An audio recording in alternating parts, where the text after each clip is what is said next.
Assalamualaikum warahmatullahi wabarakatuh. Pada pertemuan kali ini akan melanjutkan video pembelajaran sebelumnya, yaitu di tata nama senyawa ya. Sekarang tata nama senyawa bagian kedua yang akan membahas tata nama senyawa kovalen ya. Kalau sebelumnya membahas tata nama senyawa ion. Oke. Nah, untuk memberikan nama untuk senyawa kovalen ya, agak berbeda dengan senyawa ion. Oleh karena itu, kita harus bisa membedakan ya senyawa ion dan senyawa kovalen. Nah, di video sebelumnya sudah dibahas cara membedakan senyawa ion dan senyawa kovalen ya, tapi saya akan bahas lagi ya untuk membedakan ion dan kovalen secara cepat. Oke. Senyawa ion itu terdiri dari logam dan non-logam, kovalen non-logam dua-duanya ya. Jadi ion itu ada logamnya. Contoh NaCl ya. Kita analisis NaCl itu Na itu logam ya, Na itu logam golongan 1A, Cl non logam. Nah, berarti ini adalah senyawa ion ya karena ada logamnya, natrium. Nah, dari mana kita tahu logam dan non logam? Itu dari sistem periodik ya. Nah, dalam sistem periodik ini sistem periodik yang membedakan logam dan non logam. Nah, yang logam itu yang diberi warna biru ini adalah logam, sedangkan yang kuning adalah non logam, yang hijau adalah metaloid atau semilogam ya. Jadi natrium itu adanya di sini, logam. Berikutnya Cl2O ya. Cl dan O. Oke, kita cari Cl. Nah, Cl itu golongan 7A, O golongan, nah dua-duanya ini non logam ya.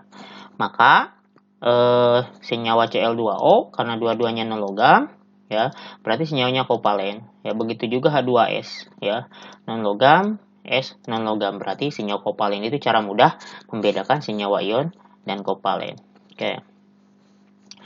Yang pertama yang akan dibahas adalah tata nama senyawa kovalen biner. Nah, apa yang dimaksud dengan senyawa kovalen biner? Senyawa kovalen biner itu senyawa kovalen yang hanya terbentuk dari dua unsur yang berbeda ya. Contoh, nah ini contohnya SO2. Itu adalah senyawa kovalen biner. Kenapa? Karena hanya terbentuk dari dua jenis unsur, yaitu S dan O. Ini kovalen biner ya. Berikutnya SiCl4. Juga ini kovalen biner, Si dan Cl. H2O atau air juga kovalen biner, H dan O ya. Itu yang contoh-contoh senyawa kovalen biner. Nah, tata nama senyawa kovalen biner mengikuti aturan berikut. Nama unsur yang pertama ditambah nama unsur yang kedua diakhiri dengan akhiran ida ya. Jadi nama unsur, dari mana kita tahu nama unsur? Dalam sistem periodik ya. Nama unsur itu ada dalam sistem periodik ya. Contoh seperti ini. Nah, ini. Nah, dalam sistem periodik, makanya harus punya sistem periodik, itu ada nama-nama unsur. Misalkan Al adalah aluminium, kemudian P fosfor, S belerang, dan seterusnya ya. Jadi dalam sistem periodik unsur. Contoh. Nah, ini HCl itu adalah senyawa kovalen karena terdiri dari non-logam dan non-logam. Oke, HCl itu namanya hidrogen klorida. Nama unsur pertama adalah H hidrogen, nama unsur yang kedua adalah klor, akhiri dengan akhiran ida. Jadi namanya adalah hidrogen klorida. Yang kedua H2S, hidrogen, S itu adalah sulfur ya. Kalau bahasa Indonesianya belerang, tapi kalau disimpannya di akhir ya gunakan nama sulfur saja. Jadi namanya hidrogen sulfida ya. Akhirnya ida. Berikutnya, jika pasangan unsur dapat membentuk lebih dari satu senyawa kovalen, maka penamaannya dibedakan dengan menyebut angka indeks dalam bahasa Latin. Nah, berbeda dengan yang ini, HCl dan H2S, pasangan H dengan Cl itu hanya dapat membentuk satu senyawa, yaitu HCl. Begitu juga H dengan S hanya dapat membentuk satu senyawa, yaitu H2S. Nah, jika pasangan unsur dapat membentuk lebih dari satu senyawa kovalen, maka penamaannya berbeda. Kenapa berbeda? Contoh misalkan, nah, kalau ini dapat misalkan ya, HCl dapat membentuk lebih dari satu, misalkan ada HCl dan HCl2, kalau aturannya menggunakan aturan yang ini, maka namanya sama, hidrogen klorida. Ya. Sedangkan untuk dua senyawa yang berbeda tidak boleh memiliki nama yang sama. Nah, maka ya aturannya dibedakan dengan menyebut angka indeks dalam bahasa Latin. Angka indeks itu, nah ini contohnya dua ini angka indeks ya. Nah, angka dalam bahasa Latin ya 1 sampai 10 satu mono ya. Bahasa Latinnya 2di, 3 tri, 4 tetra, 5 penta, 6 heksa, 7 hepta, 8 okta, 9 nona, dan 10 deka. Contoh. NO. Oke. NO, N dan O itu dapat membentuk lebih dari satu senyawa ya. Salah satunya adalah NO. Nah, maka penamaannya menggunakan aturan yang ini. Nah, N itu adalah nitrogen, O itu adalah oksigen, tapi kalau di akhir O-nya jadi oksida. Ya, namanya adalah nitrogen, N nitrogen, kemudian yang O-nya monoksida. Kenapa monoksida? Perhatikan, karena O-nya di sini ada satu. Ya, O-nya ada satu, sehingga satu itu adalah mono. Jadi monoksida. Nah, kenapa nitrogen tidak pakai awalan mononitrogen? Ya, karena aturannya berdasarkan IUPAC, ya, unsur yang pertama ditulis pertama, kalau jumlahnya satu tidak perlu pakai awalan mono. Beda dengan unsur yang kedua, ya, walaupun jumlahnya satu tapi harus pakai awalan mono, ya. Jadi nitrogen monoksida, bukan mononitrogen monoksida, ya. Jadi aturannya unsur yang pertama kalau jumlahnya satu tidak perlu pakai awalan mono. Contoh berikutnya N2O4. Nah, ini maksud dari pasangan unsur dapat membentuk lebih dari satu senyawa kovalen. Nah, ini N2O4. Jadi N dengan O bisa NO, bisa N2O4 atau yang lainnya. Oke, N-nya ada 2. Jumlah N-nya ada 2. 2 itu adalah di. N itu adalah nitrogen ya di sistem periodik unsur. Jadi namanya dinitrogen, pakai awalan di. Dinitrogen. Artinya di nitrogen itu nitrogennya ada 2. Ya, jadi kalau jumlahnya lebih dari 1, unsur yang pertama itu pakai awalan. Karena 2 di, ya, di nitrogen, digabung ya, tidak pakai spasi, di nitrogen. Nah, O-nya ada 4. Kita lihat 4 di sini adalah tetra dan O itu tadi oksida ya akhirannya. Oke, jadi tetra itu 4, oksida ya digabung juga di nitrogen tetra oksida ya. Kalau antara nitrogen dengan oksida itu spasi. Jadi namanya di nitrogen tetra oksida. Nah, kalau pakai aturan yang pertama tadi ya, N dengan O, maka namanya pasti sama.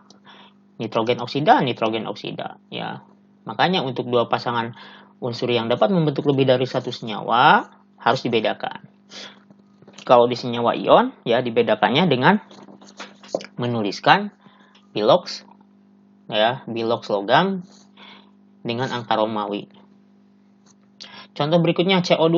Nah, dalam C dan di senyawa pasangan antara C dengan O juga dapat membentuk lebih dari satu senyawa. Nah, kalau CO2 ya banyak yang sudah tahu namanya, tapi itu sekedar hafalan ya. Nah, ini penjelasan kenapa CO2 itu namanya ini. C itu adalah karbon ya. Di sistem periodik lihat C itu adalah karbon, oksigen dan oksigen ya. Di akhiran jadi oksida. Dan O-nya ada 2 ya. 2 itu di. Jadi namanya karbon dioksida. Jadi kenapa namanya karbon dioksida? Karena oksigennya ada 2 ya, dioksida. Karena karbon itu jumlahnya 1 dan ditulis di awal ya, maka tidak perlu pakai awalan mono ya. Nah, berikutnya CO, ada CO2, ada CO. Nah, karena O-nya 1 dan ditulis kedua, maka harus pakai awalan. 1 itu mono tadi. Jadi CO itu namanya karbon monoksida. Nah, Cl2O ini juga senyawa kovalen ya. Cl itu dalam sistem periodik. Nah, ini Cl klor ya. Cl itu adalah klor atau klorin. Nah, Cl kalau disimpan di awal itu bukan klorida. Klorida itu kalau disimpan di akhir. Akhirannya adalah ida. Tapi kalau di awal tidak boleh pakai akhiran ida. Jadi tulis saja klor atau klorin. Karena Cl-nya ada 2, maka pakai awalan. Diklorin atau diklor ya. O-nya 1. 1 itu harus pakai awalan karena ini unsur yang kedua. Monoksida, diklorin monoksida. SiCl4. Nah, SiCl4. Si itu adalah namanya silikon. Sedangkan Cl itu adalah klorin atau klor. Karena Cl itu disimpan di unsur yang kedua, di akhir, maka harus pakai akhiran ida. Si-nya tidak pakai awalan karena satu di awal silikon, ya. Cl itu klorida, tapi jumlahnya ada 4, dan 4 itu adalah tetra. Jadi silikon tetraklorida namanya, ya. Nah, untuk senyawa yang sudah familiar, ya, namanya tidak harus mengikuti aturan. H2O itu namanya air saja, misalkan ya NH3 itu amonia. Jadi H2O itu tidak namanya bukan dihidrogen oksida, walaupun secara aturan ya dihidrogen oksida. Tapi air saja sebutnya karena sudah familiar. NH3 juga amonia saja. Berikutnya contoh soal. Menentukan rumus senyawa kovalen dari nama senyawanya. Nah, ini dibalik. Kalau tadi menentukan nama senyawa dari rumus, sekarang menentukan rumus dari nama. Sama seperti senyawa ion kemarin. Tapi ini akan lebih mudah, ya, daripada senyawa ion. Karena senyawa ion itu kita harus menentukan muatan positif dan negatifnya. Kalau ini tidak perlu. Contoh. Tentukan rumus dari dinitrogen tetraoksida. Oke, caranya kita lihat awalannya. Nitrogen itu di, ya. Jadi nitrogen itu awalannya di, berarti nitrogen itu kan lambang nitrogen itu N, ya. Jadi N-nya ada 2 awal. Jadi ada N, ada Na, ada Ni, ya. Kalau N nitrogen dalam sistem periodik ya ini nih. Nah, ini nitrogen. Nah, ini jelas, ya. Makanya harus punya sistem periodik. N adalah nitrogen. Kalau Na adalah natrium, yang dari N, ya. Kemudian ada Ne, neon. Kemudian ada Ni juga, nikel, dan yang lainnya. Jadi yang nitrogen itu adalah N, ya. Jangan sampai salah. Nitrogennya ada 2, berarti N2. Oksida itu oksigen, ya. Dan oksigennya itu ada tetra. Tadi tetra itu jumlahnya 4. Jadi N2O4. Jadi lebih mudah menentukan rumus dari senyawa kovalen daripada senyawa ion. Kemudian di klorin monoksida. Oke. Klorinnya ada 2. Di, ya. Klorin itu Cl, berarti Cl-nya 2. Oksidanya ada mono. Mono itu 1. Jadi Cl2O. Nah, itu cara menentukan rumus dari nama untuk senyawa kovalen. Yang kedua atau B, tata nama senyawa organik.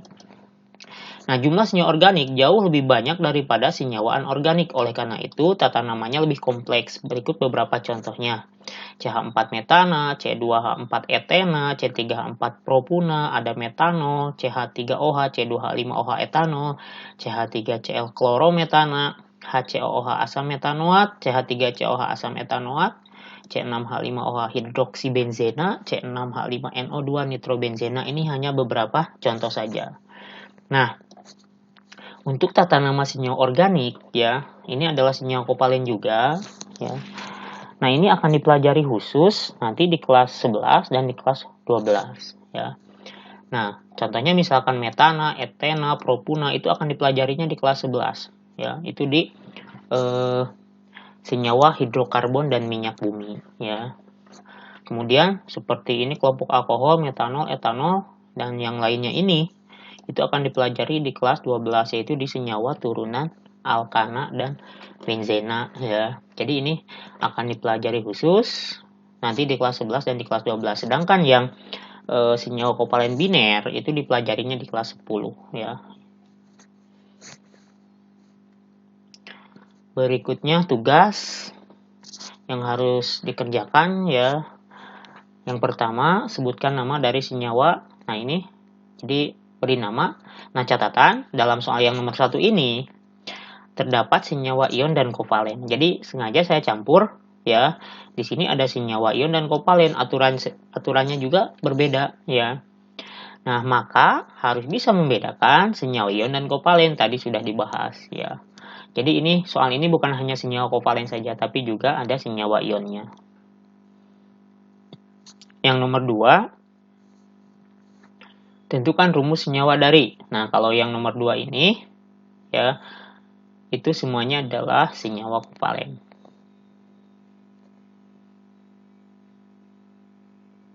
Oke, untuk pembelajaran tata nama senyawa bagian kedua atau untuk senyawa kovalen sudah selesai, tugasnya dikerjakan, ya, diupload di web atau di Japri, ya. Assalamualaikum warahmatullahi wabarakatuh.